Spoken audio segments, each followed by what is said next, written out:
আজকে আমরা চলেছি কোটশিমুল, আমার যেখানে আদি শ্বশুর বাড়ি সেখানে। আজকে আমার বড় ননদের জন্মদিন। গিয়ে তো দেখছি আমার শাশুড়ি টিফিনের কত কিছু আয়োজন করে ফেলেছে। তারপরে একটু রান্নার দিকে আমি গিয়েছিলাম চিকেন স্টিউটা বানানোর জন্য। আর এখানে আমাদের বাড়ি যে দিদি থাকে সেই দিদি কাটাকুটি করছে। শাশুড়ি মা কিছুটা রান্না এগিয়ে রেখেছিলেন, আলু ভাজা, পটল ভাজা, মাছ ভাজা, তারপর একটা শাকের তরকারি, একটা সাথে পায়েসটাও বানিয়ে রেখেছিলেন। পরশু দিন আছে শ্বশুরমশাইয়ের জন্মদিন, তো একই দিনে দুজনকে দিয়ে দেওয়া হচ্ছে আর কি। মাংসটা আমার বর অভিষেক রান্না করেছে, ভালো রান্না করে।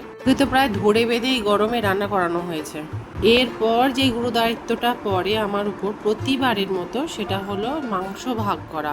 এতগুলো মাটিতে আমাকে মাংসটি ভাগ করতে হবে। রান্নাটি যে কেউ করে ফেলে, বেশিরভাগ আমার বর বা আমার ছোট ননদই করে বেশি।